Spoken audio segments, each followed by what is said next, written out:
Bismillahirrahmanirrahim. Alhamdulillahirabbil alamin wa bihi nasta'in ala umuri dunya waddin.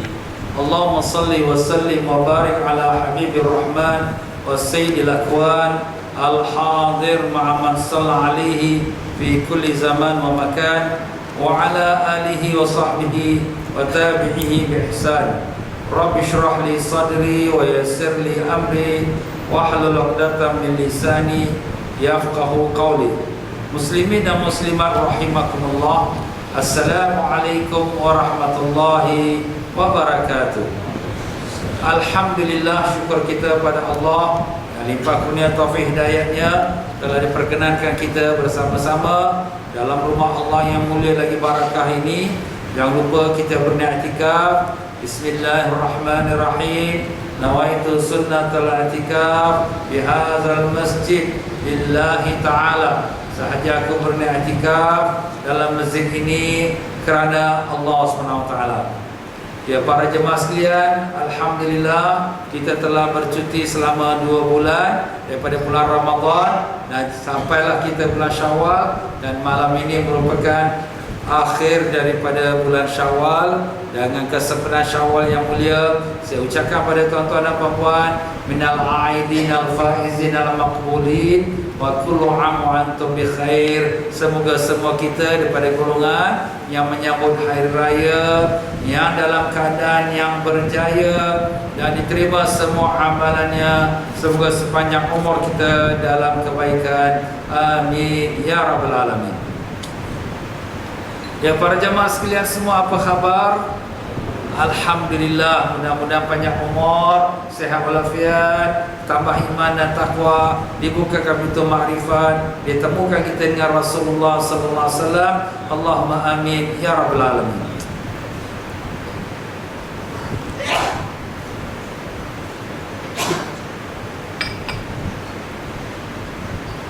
Alhamdulillah, dalam pengajian kita, kitab yang dinamakan Al-Fathur Rabbani wal Faidur Rahmani, Kurnian Rabbani, Limpahan Rahmani, yang ditulis oleh Sidi Syekh Abdul Qadir Al-Jilani Qaddasallahu Sirrul Aziz, dan yang telah diterjemahkan oleh almarhum Said Ahmad Semin. Semoga Allah merahmati rohnya, dan juga kepada Syekh Abdul Qadir Jalani, semoga Allah merahmati rohnya. Dengan berkat surah Fatihah kita hadiahkan kepada mereka berdua. Al-Fatihah. A'udzubillahi minasyaitonir rajim. Bismillahirrahmanirrahim. Alhamdulillah.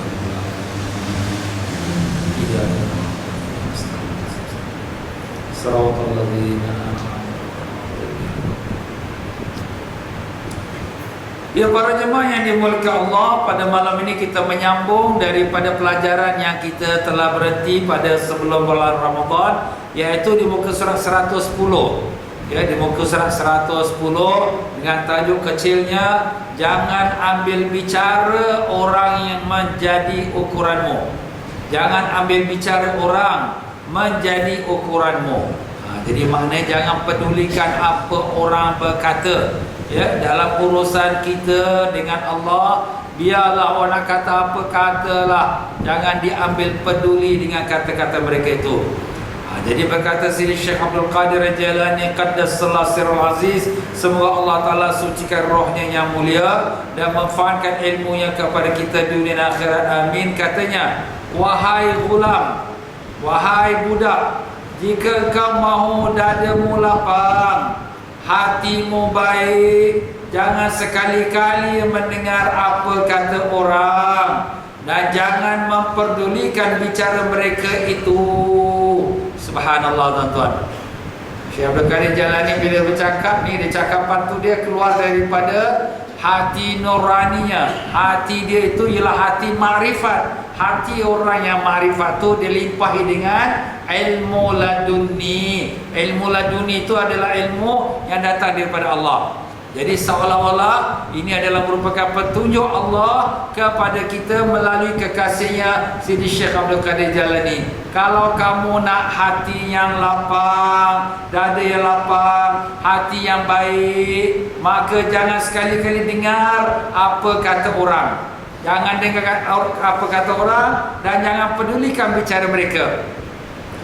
Apa maknanya? Kita buat baik, kita buat ibadat, orang kata. kita belajar agama, kita berzikir, orang kata. Kita membuatkan sesuatu perkara yang membawa kebaikan pada umat, orang kata. Biarlah nak kata-katalah, jangan pedulikan. Jangan ambil kisah pun. Apalah aku buat baik pun orang kata orang ini macam tu macam ini. Jangan. Kenapa? Supaya hati kita tenang, fikiran kita tak terganggu, dan dada kita lapang. Tak ada simpan dendam, tak ada simpan marah. Tak ada sampai kita sembahyang pun duk ingat orang kata kita gitu, kata kita gini. Dia itu tak tahu aku buat ni kerana Allah, dia itu tak tahu aku belajar agama. Biarkanlah, jangan dipedulikan.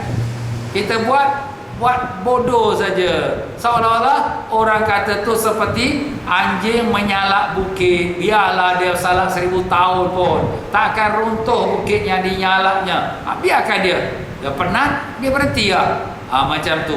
Jangan kita ambil peduli apa kata orang. Kata yang macam mana? Kata kritikan, kata menghina, katanya nak memburuk-burukkan kita. Biarlah. Nabi yang paling mulia pun, yang sifatnya sempurna, kekasih Allah pun orang kata juga. Apa orang kata Nabi kita apa? Majnun, gila. Sampai orang kata Nabi kita apa? Tukang sihir, pemecah belah umat. Lagi dahsyat lagi. Kita ni siapa? Nabi pun tidak, wali pun tidak. Lebih-lebih kalau ada anak dara, jadilah wali nikah. Itu ajalah ya. Jadi itulah dia makna di sini. Janganlah peduli orang nak kata-kata lah. Apakah engkau tidak tahu bahawa mereka orang-orang yang mengata tu tiada redha dengan pencipta mereka, tiada redha dengan Allah yang menjadikan mereka. Bagaimana boleh mereka redha denganmu? Nampak? Orang-orang yang mengkritik ni, orang-orang ni pun dia tak redha dengan Allah. Kalau kena sakit, marah dia pada Allah. Kena susah, marah dia kepada Allah. Menyalah-nyalahkan orang lain. Orang yang macam ni dengan Tuhan pun dia tak redha. Dengan kita, lagilah dia tak redha. Nak cari redha dia, takkan dapat ketemu. Sebab tu pepatah Arab mengatakan, ghayatul ridha'in nas la tudrak. Kesempurnaan keredaan manusia takkan dapat dicapai. Kita buat baik macam mana pun dengan orang, nanti dia satu hari dia akan kata juga, dia akan komen juga.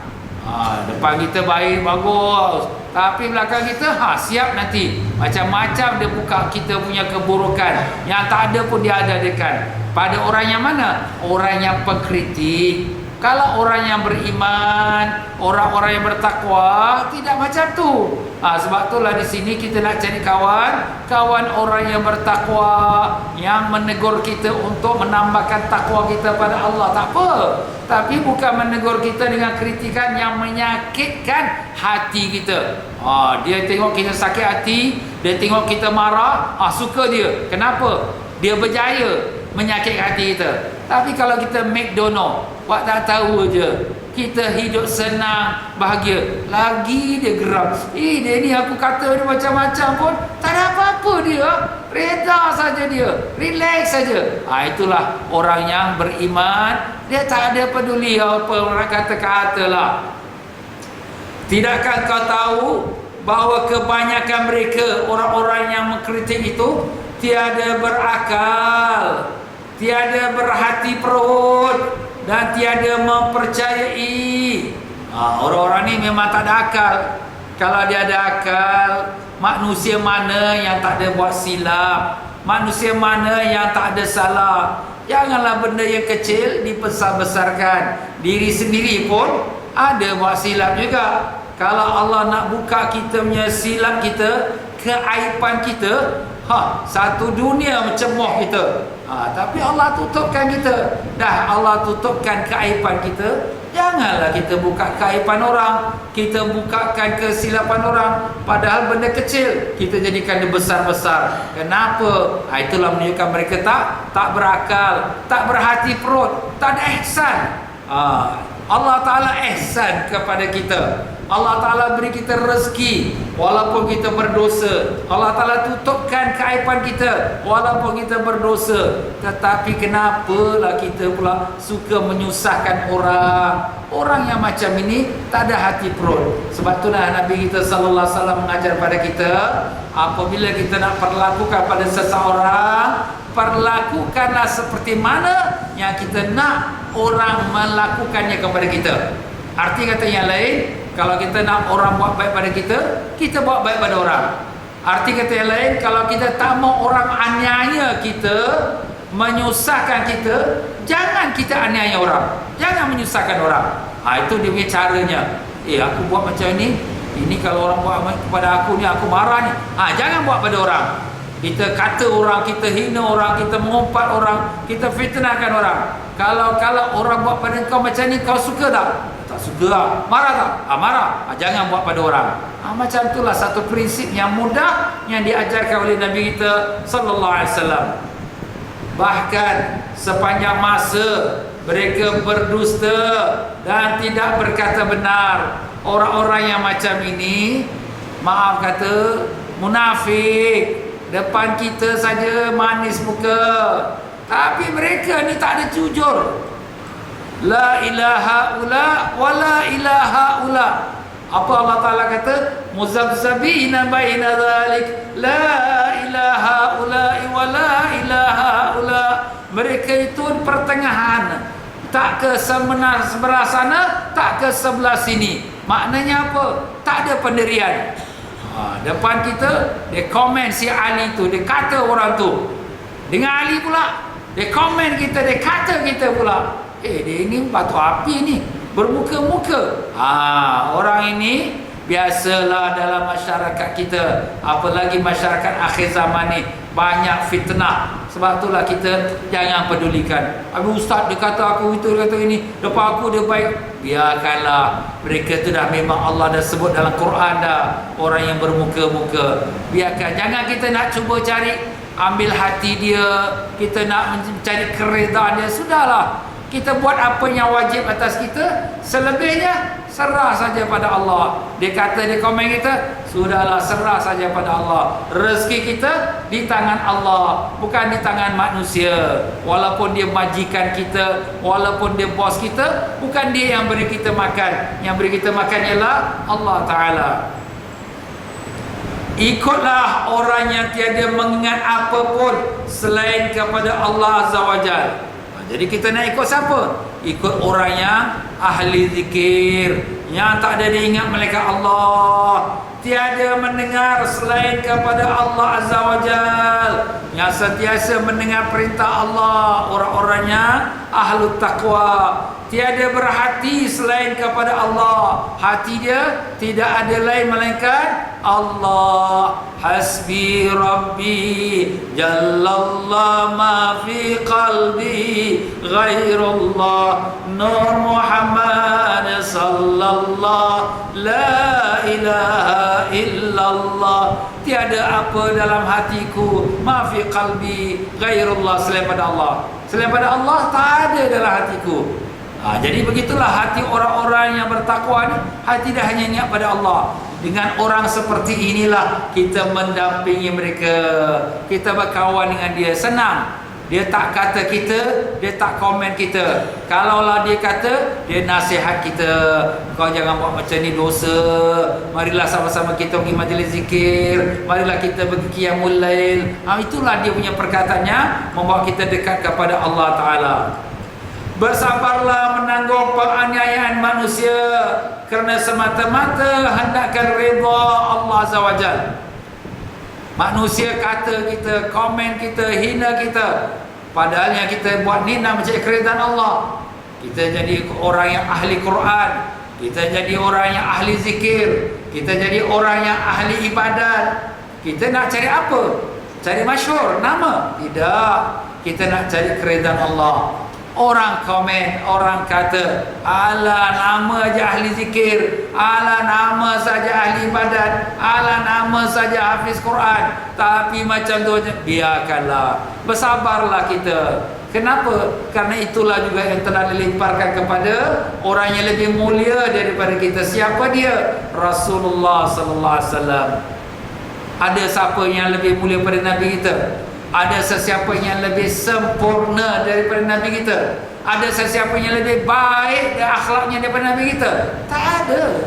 Dialah manusia yang sempurna. Tapi orang kata juga, kalau orang kata tu memang padan muka aku pun, memang itulah aku, memang aku baik dosa depan orang saja macam wali baik, ahli ibadat, ahli zikir, tapi kat belakang akulah ahli maksiat. Orang kata aku memang padan muka aku pun. Kita ingat macam tu.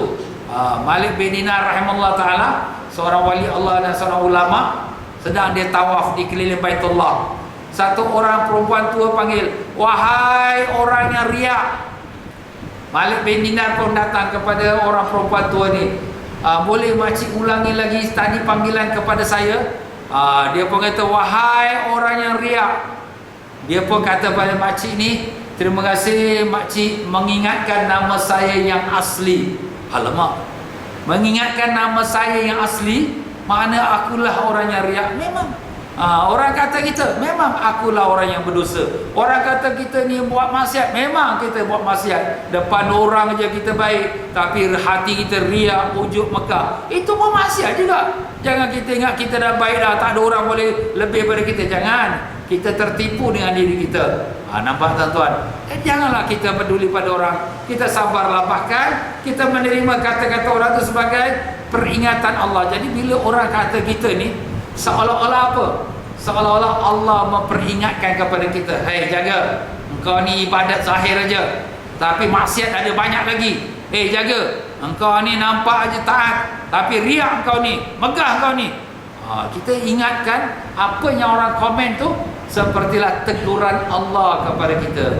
Jadi kalau teguran Allah, nak kita marah dia tak? Taklah. Nak kita kata dia pula? Taklah, pasal ini teguran Allah pada aku. Orang kata kau macam ni tau. Tak apa, memang betul. Apa dia kata tu, akulah orang yang dosa, akulah orang yang lalai, akulah orang yang menipu depan orang saja macam baik, tapi pada hakikatnya akulah yang berdosa. Nampak tuan-tuan? Subhanallah. Kalaulah orang yang belajar tasawuf, yang ada mendalami apa yang dikatakan oleh Siri Syekh Abdul Qadir Jalani, tak ada apa nak kita buat musuh dengan orang. Orang nak buat musuh kita, itu terserah dia. Kita tak kontrol hati dia, tapi kita tak ada musuh dengan dia. Tengok Nabi kita sallallahu alaihi wasallam. Orang kata dia macam-macam, yang gila lah Muhammad ni, tukang sihir lah. Apa Nabi musuh dengan dia? Nabi marah? Tak ada. Bahkan bila Nabi ada peluang untuk balas dendam, bila baginda Nabi SAW datang ke kota Mekah pada bulan Ramadan tahun 8 Hijrah, dikumpulkan semua orang kafir Mekah depan Kaabah, dan Nabi bertanya pada mereka, "Ma tazunnuni anni fa'ilun bikum?" Apakah kamu sangka yang aku akan perlakukan pada kamu? Ingat dulu kamu ada cerca aku, kata aku, pukul aku, berdarah tubuh badanku, maki hamun aku. Sekarang kamu semua sudah jadi tawanan. Apa kamu sangka aku akan balas? Apa jawab orang Mekah? "Akhun karim wa ibnu akhin karim." Kami tahu engkau yang Muhammad adalah saudara kami yang baik dan anak daripada keturunan keluarga kami yang baik. Keluarga Quraisy lah, orang yang baik-baik. Apa kata Nabi? "Idhabu wa antumut tulaqa." Pergilah kamu semua dibebaskan. Subhanallah. Tak ada satu perkataan maki pun kepada orang yang maki Nabi. Tak ada satu jentik pun Nabi jentik pada orang yang pukul Nabi SAW. Padahal Nabi dah ada kuasa dah masa tu. Tapi Nabi bebaskan. Pergilah kamu semua dimerdekakan. Subhanallah. Inilah sifat yang mulia yang Allah tunjukkan kepada kita. Akhlakun karim, akhlak yang mulia. Memanglah kita marah orang nak kata, tapi bila kita ingat balik, orang tu kata tu ada betulnya. Kenapa? Kerana aku pun ada dosa. Habis ustaz, yang dia buat fitnah saya tak buat, dia buat fitnah. Terima kasihlah pada dia. Kenapa? Kerana dia nak ambil dosa aku. Aku dosa dah banyak dah ni. Tapi dia kata dia fitnah benda aku tak buat, dia kata aku buat. Terima kasihlah. Imam Hasan Basri rahimahullah ta'ala, bila orang fitnahkan dia, dia hantar hadiah pada orang tu. terima kasihlah kerana awak sudah meringankan dosa saya. Memang kita tak suruh dia ambil dosa kita, tapi dia nak ambil dosa kita. Terima kasihlah, kan dah bagus. Subhanallah. Untung orang belajar tasawuf ni tak ada susah hati pun, senang, hidup dia senang. Orang kata pun tak ada masalah, orang tak puji dia pun tak ada masalah. Kenapa? Sebab dia tujuan ilahi anta maksudi wa ridhaka matlubi. Ya Tuhanku, engkaulah yang aku maksudkan, keredaanmu lah yang aku tuntut, bukan cari keredaan manusia, bukan cari pujian orang, bukan cari sanjungan orang. Orang tak sanjung, orang tak puji, orang kata, orang hina, itu tak menjadi problem. Yang aku bimbang kalau Allah yang murka padaku. Itulah yang jadi kebimbangan orang yang jalan menuju pada Allah. Allahumma ya Allah ya Tuhan kami, bukakanlah mata hati kami ini ya Allah, supaya kami sentiasa mencari keridhaan-Mu ya Rahman. Tutupkanlah hati kami daripada memperdulikan akan kata-kata manusia kepada kami. Berikanlah keinsafan kepada orang-orang yang mengata dan menghina kami. Berikanlah mereka taufik dan hidayah supaya mereka kembali kepada amal yang soleh. Dan pimpinlah kami ya Allah ke jalan yang Kau ridai, dan janganlah Kau murka pada kami ya Allah, kerana kami bimbang akan kemurkaan-Mu, kerana Kaulah Tuhan yang Maha berkuasa atas segalanya. Dengan berkat syafaat Nabi sallallahu alaihi wasallam, Allahumma amin ya rabbal alamin.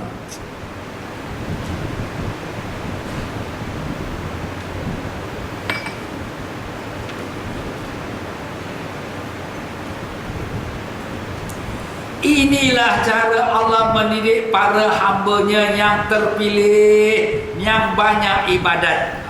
Nampak? Inilah cara Allah Ta'ala mendidik.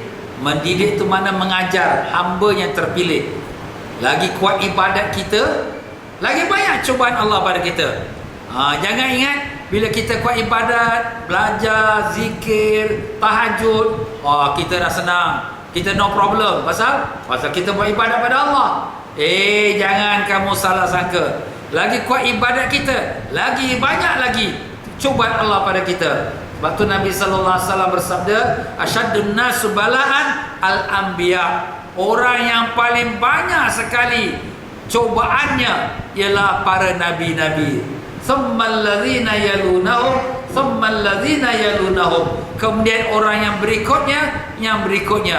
Maknanya daripada nabi-nabi kepada para alim ulama, para aulia Allah, orang solehin, orang ahli ibadat. Lagi tinggi dia punya ibadat, lagi tinggi darjat dia, lagi tinggi lagi cubaan Allah pada dia. Tapi bagi orang yang seperti ini, lagi tinggi cobaan, dia sudah serah pada Allah, pasrah. Apa nak jadi-jadilah, terserah Allah. Bukan hak aku. Aku ni hamba dia. Dia nak buat apa, dia buatlah. Orang kata-katalah, memang aku ni tak ada gunanya. Akulah manusia yang berpura-pura, akulah manusia yang munafik. Ibadah aku tak ada seberat debu pun, tak ada apa pun. Ibadah aku penuh dengan riak, dengan ujub. Ya Allah, aku mau pengampunan-Mu ya Allah. Itulah yang dimohonkan. Merasakan diri banyak dosa. Kalau orang yang sudah menyerasa diri dia, wah, aku kuat ibadat, aku tahajud, aku baca Quran, aku berzikir, aku darjat sudah tinggi. Orang ini tertipu. Kenapa? Apakah dengan ibadat itu dia sudah sampai pada Allah? Apakah sudah turun surat daripada langit? Ibadat kau sudah diterima. Kau darjat dah tinggi. Apakah berlaku demikian? Tak ada. Habis macam mana pula dia boleh rasa darjat dia sudah tinggi? Itulah syaitan yang meniupkan dalam hati dia, yang merasakan diri dia sudah baik. Ya Allah Ta'ala berfirman, "Fala tuzakku anfusakum huwa a'lamu bimanittaqa." Jangan kamu rasa diri kamu sudah bersih. Dialah Allah yang lebih tahu siapakah orang yang lebih bertakwa. Sebab tu kita sentiasa rasa diri kita yang berdosa, yang bersalah, diri kita ni hina, rendah diri kita. Kerana apa? Kerana kita ni sembahyang ibadat pun tapi penuh dengan riak, ujub dan sebagainya. Itulah perasaan kita. Allah, dialah Allah cuba memutuskan mereka hamba-hambanya dari segala sesuatu yang ada di dunia ini. Jadi sekarang apabila kita sudah, orang kata kita, balak demi balak tertimpa pada kita, harapan kita sudah putus dengan manusia. Allah, manusia tak boleh tolong aku ada problem besar ni. Kawan pun tak boleh tolong, teman aku pun tak boleh tolong, keluarga aku pun tak boleh tolong. Habis apa yang siapa boleh tolong? Aku serah diriku pada Allah. Ya Allah, aku serah diriku pada Allah. Itulah dia. Sebenarnya bila Allah beri cobaan ini, Allah Ta'ala nak mendidik kita, hati kita supaya rapat dengan Allah, putus hubungan kita dengan keduniaan dan manusia, dan rapat pada Allah. Sebab itu para Nabi-Nabi, Nabi Ibrahim AS dilontar dalam api. Siapa boleh tolong kau? Tak ada siapa boleh tolong aku. Malaikat Jibril datang nak tolong. Ya Ibrahim, boleh aku tolong? Nabi Ibrahim kata, tak perlu, aku tak harap daripada engkau. Oh ya Ibrahim, aku beritahu pada Allah, tak perlu, Allah sudah tahu dah. Hasbi Allah wa ni'mal wakil. Serah pada Allah. Nabi Yunus alaihissalam apabila dicapak di dalam laut, ditelan oleh ikan yang besar, ikan hiu, apa dia kata? La ilaha illa anta subhanaka inni kuntu minaz zalimin. Tiada Tuhan melainkan Engkau ya Allah, Maha suci Engkau, akulah yang telah zalim diriku. Dia tak marah orang yang lontar tu, dia tak marah orang yang kata dia, tapi dia merendahkan diri, akulah yang telah berdosa. Nampak tuan-tuan? Serah pada Allah. Kalau Allah nak hidupkan aku hidup. Kalau Allah mati aku matilah. Terserah pada Allah. Inilah dia sebenarnya tuan-tuan. Sebenarnya bila cubaan-cubaan ni datang pada kita, Ustaz, saya banyak problem Ustaz, anak saya macam ini, suami saya macam ini. Habis kepada siapa kau minta tolong? Kepada Allah. Serah pada Allah. Kalau Allah sudah tulis inilah nasib aku reda ya Allah. Berkata Siti Rabi'atul Adawiyah, andai kata kalau Allah reda dengan dicampakkan aku dalam neraka, aku reda. Kenapa? Kerana ibadatnya aku bukan kerana nak syurga, ibadatnya aku bukan kerana takut neraka, ibadatnya aku kerana mencari keridaan Allah. Kalau Allah reda aku dengan dicampakkan dalam neraka, aku reda. Kenapa? Kerana mendapat keridaan Allah. Subhanallah tuan-tuan. Inilah dia pelajaran tasawuf, ya. Kita ajar diri kita untuk supaya rapatkan hati kita dengan Allah. Memang ada problem. Tak ada manusia yang tak ada problem. Kalau dia kata aku no problem, itu makna manusia tertipu dengan diri dia. Ada problem. Tapi semua problem tu sudah tenggelam dengan apabila hati kita pasrah, menyerah, bulat kepada Allah Ta'ala. Terserahlah ya Allah. Kalau kau nak bagi aku sakit ini sampai aku mati, aku terima ya Allah, aku reda. Kalau kau nak jadikan aku miskin sampai aku susah, aku terima ya Allah, aku reda. Kerana Engkau lah Tuhan, akulah hamba. Aku terima apa yang kau bagi kepada aku. Itulah dia tuan-tuan. Memanglah mudah nak cakap dengan lidah, tapi ustaz tak kena ustaz.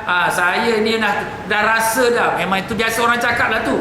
Tapi ini pendidikan Allah. Allah didik kita dari sikit-sikit kita membesar, kita pun buat ibadat, taat. Allah bagi sikit susah, bagi sikit penyakit. Hari ini semua orang ada penyakit. Ustaz, kita ni akhir zaman ni macam-macam penyakit. Sebenarnya penyakit ni pun ada rahsia dia, supaya bila kita sakit selalu kita ingat kepada Allah. Udahlah, obat pun bukan boleh bantu aku. Aku makan ubat ni sekadar nasihat doktor saja. Tapi yang boleh selamatkan aku daripada penyakit aku adalah Allah. Kalau Allah kenakan aku mati, matilah aku, walaupun tak sakit pun mati. Nampak tuan-tuan? Tapi bukanlah makna kita tak berobat. Kita berobat sekadar syariat, tapi hakikatnya kita serah kepada Allah dan kita redha kepadanya. Dialah Allah mencubui mereka itu hamba-hamba yang terpilih dengan berbagai-bagai jenis bala dan bencana serta kesusahan, supaya dunia dan akhirat itu menjadi sempit buat mereka. Jadi Allah Ta'ala cuba satu persatu. Dah satu musibah, penyakit, musibah pula gempa bumi, musibah pula tsunami, musibah pula perang, musibah pula mati. Macam-macam Allah Ta'ala cuba kita. Kenapa? Supaya kita tak merasa senang nalika dengan dunia. Hidup dunia pun susah ustaz, macam-macam masalah kita ni, lagi biar matilah kita ni. Kita tak nampak kesenangan hidup dunia. Kenapa kita tak nampak? Kerana kita sentiasa dalam cubaan dan bala. Kenapa demikian? Sebab Allah nak putuskan hati kita dengan dunia.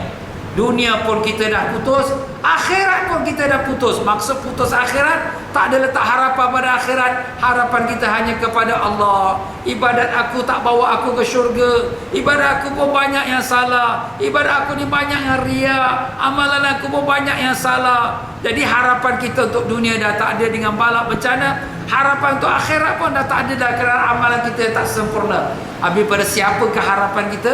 Hanya pada Allah. Ya Allah, ya Tuhan kami, hanya kepada Engkau kami menyerah diri kami, ya Allah. Kami tahu kami hamba yang banyak dosa. Kami tahu kami tak layak untuk syurga-Mu, ya Allah. Tapi kami bimbang akan kemurkaan-Mu, ya Allah.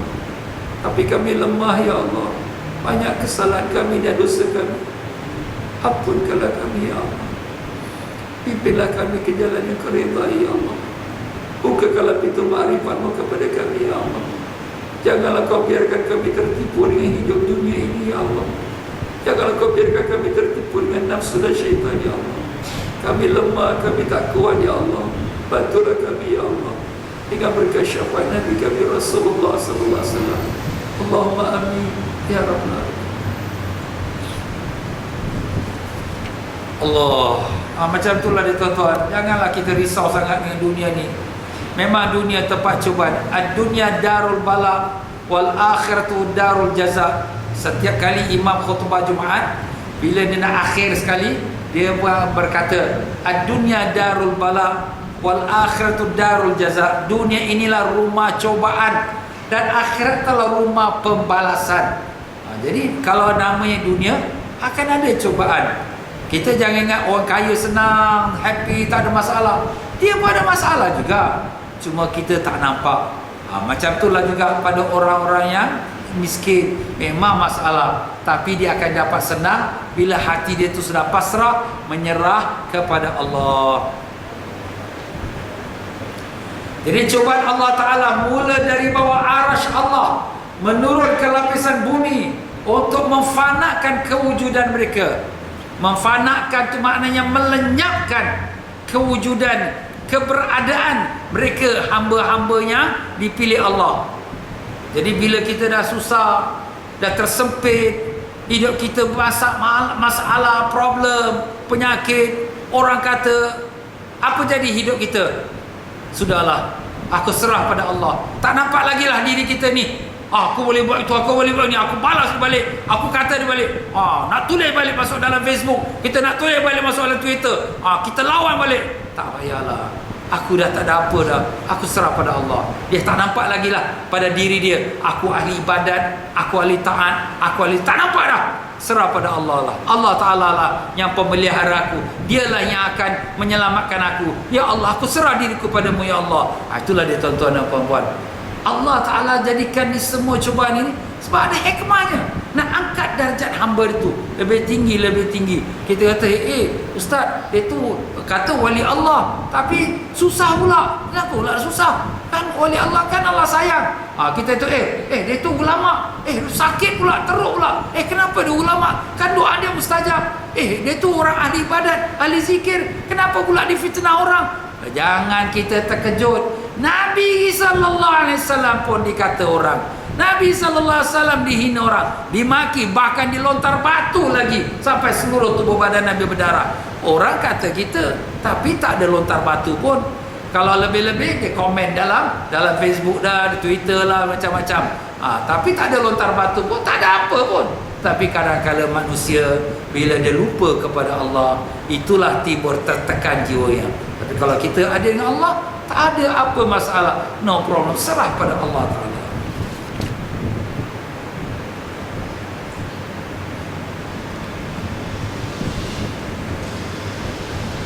Sehingga apabila telah fana kewujudan mereka, bila dia sudah tenggelam, dah tak nampak lagi diri mereka, hanya nampak kepada Allah saja, diwujudkan mereka semula sekali lagi buat zatnya, iaitu hanya untuk Allah Ta'ala. Seolah-olah orang yang dah mati hidup balik sekali lagi. Dia hidup balik tu ialah hanya untuk Allah, dah tak ada lagi dah untuk keduniaan dan nafsu dia, dan bukan untuk selain Allah. Didirikan mereka dengan zatnya, bukan dengan selain Allah. Mana didirikan dia, diberikan dia kehidupan dengan Allah, beserta Allah, bersama Allah, menuju kepada Allah. Didirikan mereka dengan zatnya, bukan dengan selainnya.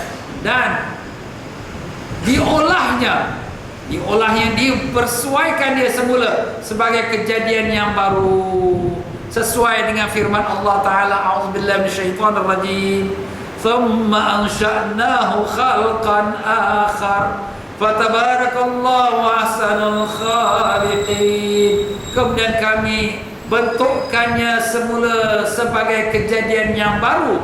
Maha berkat Allah sebagai sebaik-baik pencipta.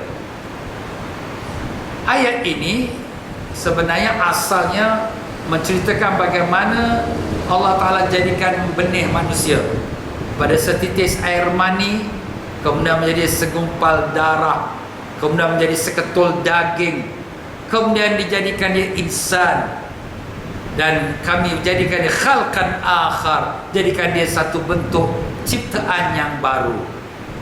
Dari daging, lepas segumpal darah, daging, kemudian lepas tu menjadi bentuk yang baru, iaitu ada mata, kepala, kaki, tangan. Ayat ini juga digunakan oleh Syekh Abdul Qadir Jalani Qaddasallahu sirrul aziz kepada perubahan manusia itu. Apabila manusia itu sudah fana dirinya, sudah tak nampak lagi, melainkan hanya pada Allah sajalah dia serah, tak adalah dia pedulikan kata orang, dan pandang diri penuh dengan kehinaan. Dan bila dia sudah betul pasrah kepada Allah, menyerah bulat pada Allah Ta'ala, situ Allah hidupkan dia balik. Bukan makna dia mati. Mati zahir tu ialah kita keluar roh kita, tapi mati nafsu dia yang jahat, mati sekalian amarah dia, dan menjadi manusia yang baru. Manusia yang baru apa? Hati dia nafsu mutmainnah, hati dia hanya pada Allah, tak ada lagi kepada yang lain. Itulah ayat mengatakan wa khalaqnahu khalqan thumma ansha'nahu khalqan akhar. Kemudian kami jadikan dia satu bentuk ciptaan yang baru atau ciptaan yang lain. Begitulah gambaran yang diberikan oleh Syekh Abdul Qadir Jalani Qaddasallahu sirrul aziz. Penciptaan yang mula-mula, yang sekarang ada, berkongsi dengan yang lain. Tetapi penciptaan yang baru itu bersendirian. Yang mula-mula, sebelum dia fana, sebelum dia tenggelam kepada Allah, kebesaran Allah, macam-macam dia. Dengan kawan, dengan manusia, nakkan pangkat, nakkan nama, nakkan pujian, macam-macam tersangkut-sangkut dia dengan kehidupan dunia ini yang penuh dengan tipu daya. Tapi bila sudah dia fana, tenggelam dia pada kebesaran Allah, dah tak nampak lagi lah kebesaran dunia ni, tak ada apa dah, maka barulah Allah hidupkan balik. Hanya hati dia bersangkut kepada Allah Ta'ala. Itulah hikmahnya kenapa berlaku cubaan-cubaan Allah tersebut. Memang diasingkan penciptaan ini dari saudara maranya dan anak-anak bangsanya, dari Bani Adam. Dia telah mengubah pengolahannya yang dahulu dan ditukarkannya dengan menjadikan yang di atasnya sebagai yang di bawahnya. Dia kelak menjadi seorang Rabbani rohani, yakni seorang yang seluruh tumpuannya dengan Tuhan dan dirinya bersih. Jadi kalau sekiranya dulu dialah anak si Fulan, dialah keluarga si Fulan, bangsa si Fulan, tapi bila dia sudah selesai daripada melalui cubaan-cubaan ini, Allah sudah angkatkan dia menjadi anak yang hatinya Rabbani rohani. Apa makna Rabbani? Rabbani yang milik ketuhanan. Hati dia sudah habis hanya kepada Allah. Dia tak ada lagi tercenderung kepada aku bangsa itu, aku keturunan itu, tak ada lagi dah. Walaupun memang dia manusia, tapi hati dia sudah cenderung hanya pada Allah. Tak ada lagi masalah dalam hidupnya.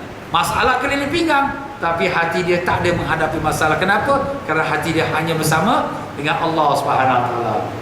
Dia telah menyempitkan hatinya dari memandang manusia sehingga tertutup ke semua batinnya dari makhluk. Dah tak ada lagi lah gambaran kepada makhluk, tak ada harapan daripada makhluk, tak ada letakkan apa kita katakan kawan tu akan tolong, kawan ini akan tolong, tak ada lah. digambarkan baginya bahwa dunia dan akhirat, syurga dan neraka serta seluruh makhluk dan alam itu adalah suatu benda yang sama. Kita manusia, kalau diberi wang ringgit sama diberikan batu tepi jalan, kita ambil wang ringgit. Kita tahu batu tak ada harga. Kalaulah diberikan syurga dengan dunia, kita ambil syurga, kerana syurga lah kekal, dunia akan habis dan binasa. Tapi bagi orang ini, bagi dia dah tak ada benda dah. Apa maksud tak ada benda? Wang ringgit ke, syurga ke, sama saja bagi dia. Dunia ke, neraka sama bagi dia. Kenapa? Kerana bukan tujuan dia kerana harta, bukan tujuan dia kerana untuk syurga, tujuan dia hanya kerana Allah. Habis cerita. Allah nak letak aku di mana, Allah letaklah. Nak bagi aku hidup susah, aku redha. Nak letakkan aku dalam neraka, kalau aku Allah redha, aku terima. Mana yang tak ada lagi tujuan dia untuk neraka atau syurga, tak ada untuk tujuan dia dunia atau kebanggaan hidup ni. Hanya pada Allah saja dia menyerah diri dia. Subhanallah tuan-tuan ya. Inilah kemuliaan orang yang telah dibukakan oleh Allah Ta'ala. Kemudian diserahkan benda itu ke tangan rahsianya. Mana Allah Ta'ala serahkan benda ini. Mana benda itu apa? Segala milik Allah daripada dunia, akhirat, neraka, syurga, semuanya ke tangan rahsianya. Nya itu balik pada siapa? Balik pada hamba yang terpilih itu, ke tangan kekasihnya. Maka benda itu terus ditelannya tanpa diperiksanya terlebih dahulu. Dia diberikan dia kekayaan. Wali-wali ni setengah-setengah wali Allah Ta'ala beri keramah. Apa dia pegang boleh jadi emas, apa dia nak semua boleh jadi. Tapi bagi dia tak ada lah. Dah tenggelam dah semua benda tu, tak ada. Kalau kita ustaz, kalau dapat dia pegang batu jadi emas, pegang batu ni ustaz, kita itu mata duitan kita. Bagi wali ni tak ada dah. Orang bagi dia emas pun tak payahlah. Macam tu perasaan dia. Kenapa? Sebab dah tenggelam dah hati dia kepada Allah Ta'ala. Dah tak nampak lagi kebesaran dunia, dah tak nampak lagi kebesaran akhirat. Dia hanya nampak kebesaran Allah Ta'ala. Subhanallah. Ketika itu akan lahirlah padanya semacam kekuasaan, sebagaimana kekuasaan yang lahir dari tongkat Musa, Nabi Musa alaihissalam. Maha suci Tuhan yang telah menunjukkan kekuasaannya pada apa yang dikenakinya, di tangan siapa dikenakinya. Tongkat Nabi Musa alaihissalam itu telah menelan bermacam-macam barang seperti bukit banyaknya dan yang lain-lain benda lagi. Namun begitu perutnya masih tidak berubah. Allah Ta'ala nak tunjukkan sebagai satu contoh bagaimana tongkat Nabi Musa alaihissalam itu. Tongkat bila dilontar menjadi ular, dan ular-ular tukang sihir yang tak kurang pada 1000 ular. Firaun dia kumpulkan semua tukang sihir dia nak challenge dengan Nabi Musa alaihissalam. Tak kurang pada 1000 tukang sihir, semua dah siap sedia dah.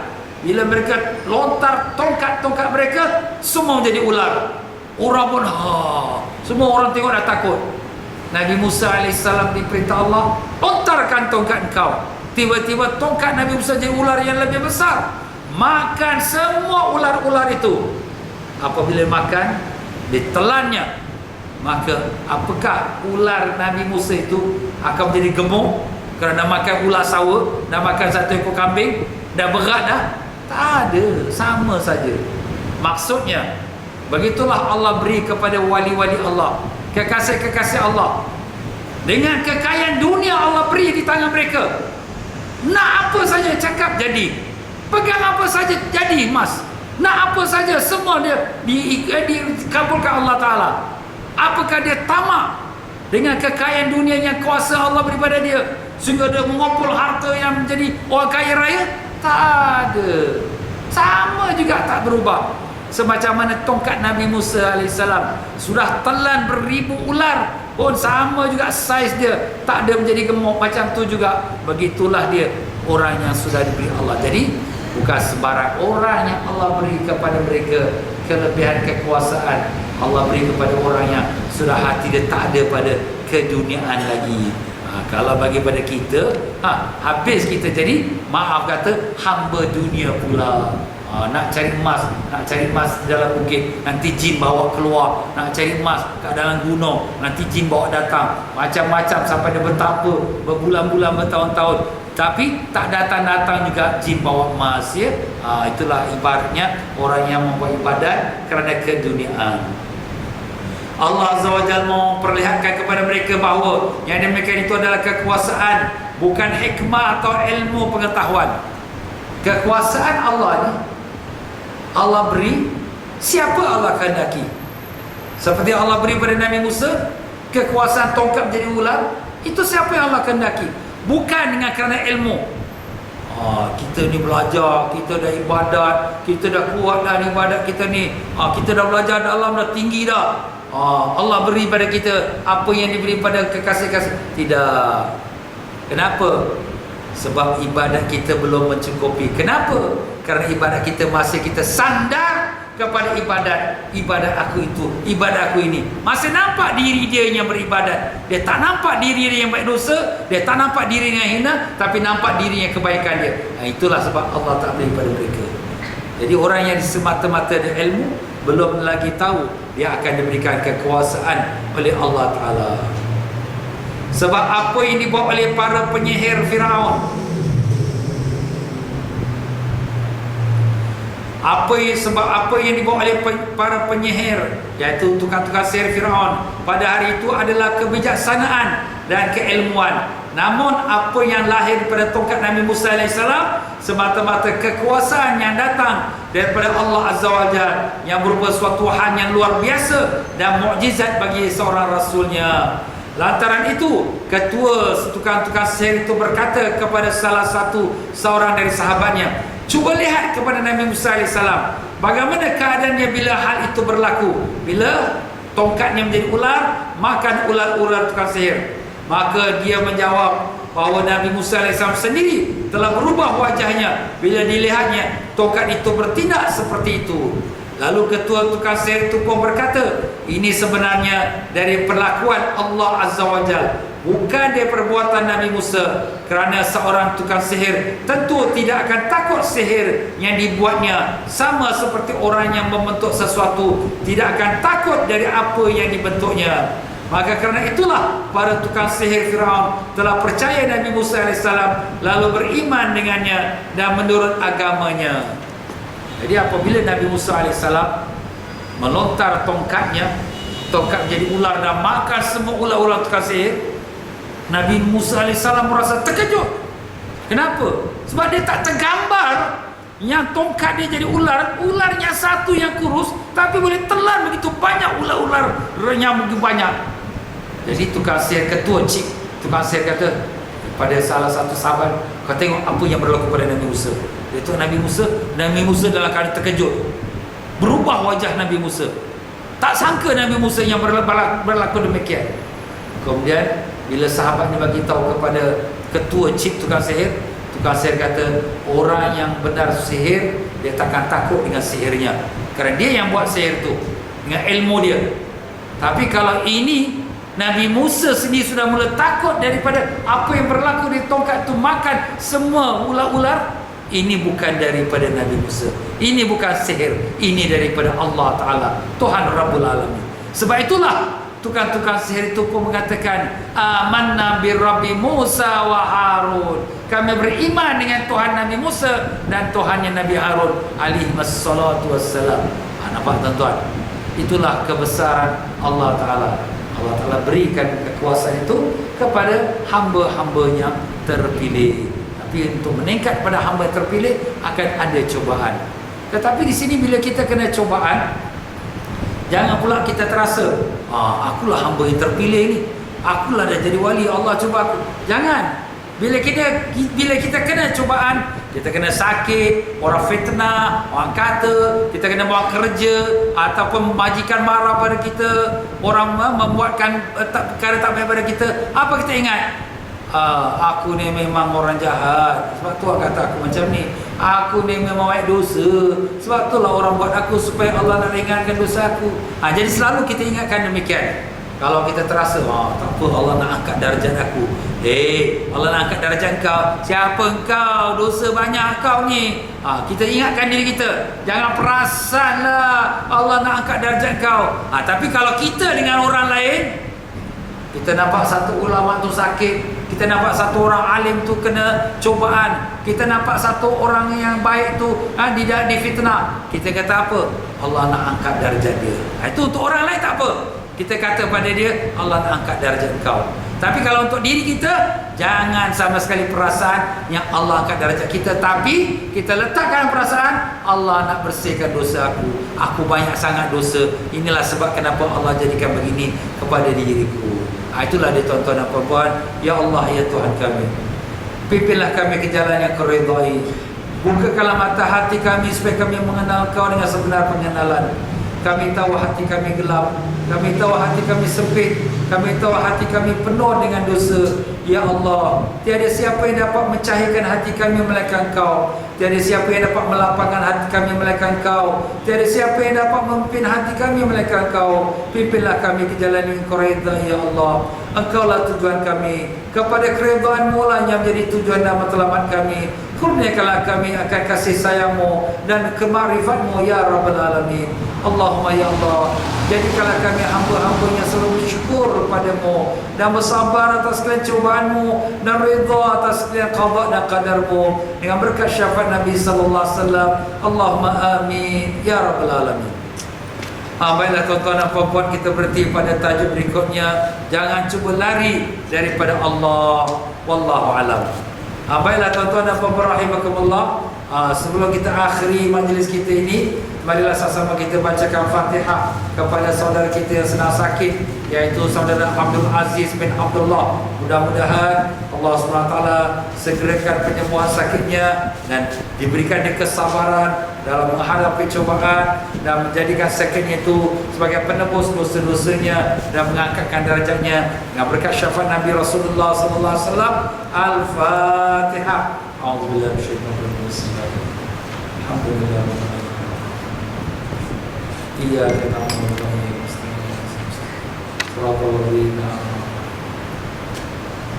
Dan marilah sama-sama tuan-tuan dan puan-puan, kita ingatkan, iaitu pada minggu hadapan hari Selasa ialah jatuhnya 9 Ogos, iaitu Hari National Day, dan pihak masjid telah umumkan pada minggu hadapan Hari National Day tidak ada kelas, ya.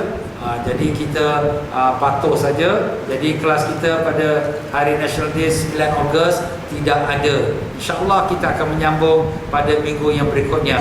Tetapi pada Hari National Day ini kami akan adakan solat qiyamul lail, solat tahajud, solat tasbih, solat taubat, solat hajat, ya. InsyaAllah kami akan adakan pada malam cuti umum itu di Masjid Mujahidin, Masjid Mujahidin di Queenstown, ya. Siapa yang dah biasa ikut program kami di sana, itulah tempatnya. Dan kita akan mulakan jam 3 pagi. 3 pagi. Kalau bulan Ramadan kita mula awal sikit 2.45, tapi ini tak ada sahur, jadi kita mula jam 3 pagi.